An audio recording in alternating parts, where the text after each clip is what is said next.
Hey everyone, and welcome to this deep dive. We're going to be talking about some excerpts from business, marketing, and psychology, embracing economic chaos. It's a fascinating look at how businesses operate, really, how unpredictable things can be. Yeah, absolutely. So, one of the things that really jumped out at me from the material is that idea that business is a gamble, not a science. Oh, I completely agree. The source material uses Apple, the Vision Pro, as an example. Yeah, and I mean, there's such a powerhouse, right? So what makes this such a gamble for them, even with all their resources? Well, the book really dives into the fact that even with all the data, all the market research, you can't predict the future. Remember Google Glass? Oh, It was, yeah. it was a similar concept. It had so much hype. Yeah, celebrities were wearing it. It was All the tech. Yeah, it just flopped. Consumers weren't ready for it. And so, for the Vision Pro, it's kind of the same thing. Will people actually want to wear a computer on their face? Will developers make apps that are actually good enough to justify the cost? Right, right. There are just so many unknowns. It's really interesting that even companies like Apple are still taking these big leaps of faith. And that's what the book emphasizes. It's not about having the perfect plan. It's about being willing to take risks, being adaptable. So it's almost like, would you say it's kind of like luck then? Well, there's definitely an element of luck involved. Yeah. Look at TikTok, right? They kind of came out of nowhere. Everyone thought it was, just another silly dance app or whatever. Right. But it just exploded. It really tapped into something, I think, in the culture, especially with younger generations. Yeah. And that's something you can't predict. Absolutely. So, if a giant like Apple can't predict the future, what hope do the rest of us have? Well, the book really stresses being adaptable, being willing to experiment, Yeah. not having, that perfect plan, but being able to kind of, shift and change with the market. Yeah. And then another point the book makes is that, a lot of people think if I have a good idea, it's going to sell itself. It's the thing. But the book really pushes back on that. And they use the example of the smallpox vaccine. Oh, wow. It was a revolutionary invention, right? It could save so many lives. Yeah. But the adoption of it was really slow because people were scared. Right. It was new technology. They didn't know what to make of it. There were rumors going around, and it took decades, Wow. of education and marketing to really get people to come around to it. So even with something that's undeniably beneficial like that, you still need a good story. You still need to know how to get people on board. Yeah, exactly. Wow. And it wasn't just the logic of it. It was the emotions. Right. They really had to connect with people on a deeper level. So how did they eventually kind of overcome that resistance? Well, the book points out that they had to shift the messaging instead of just focusing on the science of it. They started to talk about community, protecting other people, being responsible. And that really made a difference. Kind of tapped into something more than just, hey, this is good for you. Right, exactly. Yeah, okay. And the book contrasts this with the example of Tesla. Electric cars have been around for a long time, but Tesla was the one that really made them cool. Yeah. Sleek designs, this image of the future, sustainability. That aspirational aspect. Exactly, Yeah, yeah. yeah. So again, it was about appealing to emotions as much as logic.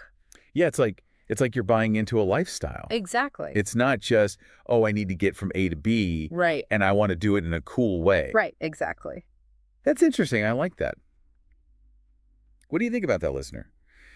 Is there something, a product or idea that you think should be getting more attention, but it's not quite there yet? Yeah, think about what kind of story could be told to help it connect with people. Because maybe that's the missing piece, right? Yeah, absolutely. And, this idea of storytelling actually leads perfectly into our next topic. Okay. Which is all about why so many cars on the road today just seem kind of boring. All right. Yeah, let's get into that. I've definitely noticed that. Yeah, we'll talk about that after the break.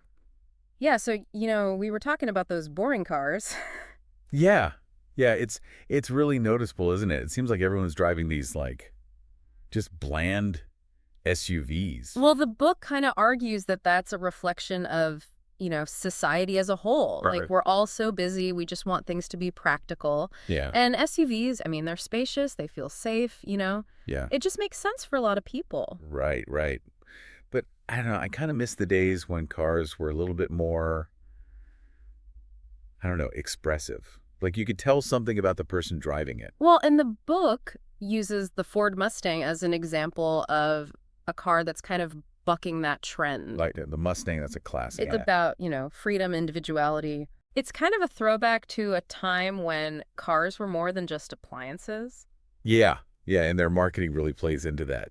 Oh, Those commercials with the like open road, the wind in your hair. it's like they're selling a feeling. Exactly. Yeah. Exactly. It's not just about the car itself. Yeah, and it makes me think of, Harley Davidson. Oh, yeah. They've built this whole brand around rebellion. It's a lifestyle. Yeah, yeah. It's like you're joining a tribe when you buy a Harley. Right, right. So it's interesting, even with cars, we're making decisions based on emotions, Oh, absolutely. not just logic. Yeah, yeah. It's not always about, what's the most practical or efficient. I'm curious, listener, what about you? What's something you've bought that you feel like says something about you? What was it about that product that really appealed to you? Think about what drove you to buy it. Was it just practicality or was it something more? And that kind of leads us into our next topic, which is self-driving cars. Oh, yeah, good. And this is where the book talks about what they call the self-driving car paradox. Okay, I'm intrigued. What is that? Well, on the one hand, you have this promise of convenience, right? Yeah, never having to sit in traffic again. Exactly. That sounds pretty good. Yeah, and for people with disabilities, it could be life-changing. Right. That makes sense. So there are definitely benefits. Yeah. But on the other hand, There's got to be another hand. there's this part of us that enjoys driving. I mean, I like to drive, Yeah, that feeling of control, being behind the wheel. especially on a nice day, windows down, music on, going for a drive. And that's what the book is saying. It's like we don't always want to be passive passengers. Right. Sometimes we want to be engaged. It's like the difference between taking a train and actually driving yourself. Exactly. The train might be faster, All right. but you're not really experiencing the journey. Yeah, and the book makes this connection with people who still drive stick shift, Oh, interesting. even though it's less convenient. Right. There's just something about that feeling of being connected to the car. That sense of control. Yeah, I get that. So it seems like the future of transportation isn't necessarily all about automation. Right. It's about finding that balance, Okay. between convenience and engagement. I like that. What do you think, listener? Would you trust a self-driving car completely? Or are there times when you'd rather be the one in control? It's something to ponder as we move on to our next topic, which is all about hiring and the dangers of prioritizing culture fit. It's funny because we were just talking about being in control of a car, and that kind of makes me think about being in control at work, or at least feeling like you can, share your ideas and Yeah. stuff. And this source material actually talks about that. It talks about culture fit, Yeah. in hiring, and how focusing too much on that can actually be a bad thing. Oh, yeah, culture fit. It's this idea that you want to hire people who will just fit in seamlessly with the company culture. Yeah. Right, right. Like they'll just kind of blend in and not make any waves. Exactly. And on the surface, it sounds good, right? You want everyone to get along. Yeah, you want a cohesive team. But the book argues that if you only hire people who fit the mold, you end up with a team that lacks diversity of thought. Right, and that's not good for creativity or innovation. Right. Exactly. You need people who are going to challenge the status quo, who are going to bring fresh perspectives. It's like if you build a house and you only use one type of brick. It might look nice and uniform from the outside, Right. but it's not going to be very strong, and it's going to be pretty boring. Exactly. And the book actually uses this term weirdos, to describe the kind of people that companies should be looking for. I love that. The people who think differently, who don't necessarily follow the crowd. Yeah, the ones who see things from a different angle. Exactly. And the book uses examples like Steve Jobs. Oh, yeah, he was definitely a weirdo. Right. He was ousted from his own company because he was so demanding and unconventional. And then he came back and turned Apple into what it is today. Exactly. And then you have Elon Musk, constantly pushing the boundaries of what's possible with Tesla and SpaceX. He doesn't really play by the rules, does he? Not really. And that's part of what makes him so successful. Right, right. And then you have Netflix. I mean, they completely disrupted the entertainment industry. Yeah. Everyone thought they were crazy for betting on streaming. And now look at them. Exactly. So it's these weirdos, these unconventional thinkers who are often the ones driving innovation. It makes you think how many great ideas have been missed out on just because they didn't fit in. It's a great point. So, listener, I'm curious, what about you? Have you ever had an idea that was initially dismissed but turned out to be successful? What did that experience teach you about the value of thinking outside the box? Hold on to that thought for a second because this next topic kind of builds on that. It's about education and how our traditional measures of intelligence might be too narrow. Oh, yeah. The book really challenges the idea that good grades equal intelligence. Yeah, like, getting straight A's doesn't necessarily mean you're going to be successful in life. Right. We all have different strengths and talents, and those aren't always reflected in a report card. It's like that saying about judging a fish by its ability to climb a tree. Exactly. And the book mentions people like Albert Einstein, Richard Branson, Walt Disney, All incredibly successful people. and they all struggled in school. Wow. So it just goes to show you that there are many paths to success. Absolutely. So, listener, what are your strengths and talents that might not show up on a traditional test? How do you think those strengths could help you succeed in the real world? That's something to think about as we move into our last topic for today, which is marketing.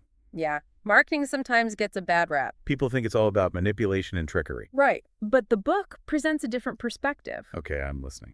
It argues that marketing is really about storytelling.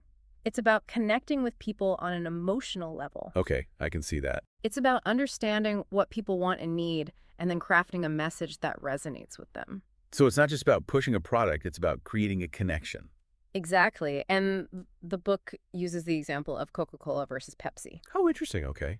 Blind taste tests often show that people actually prefer the taste of Pepsi. Really? But Coca-Cola is still the more popular brand Why is that? because they've created this powerful brand identity that evokes feelings of happiness, nostalgia connection. So it's not just about the taste, it's about the feeling. Exactly. And that's the power of good marketing. So listener, as we wrap up here, think about a brand that you really love. Yeah.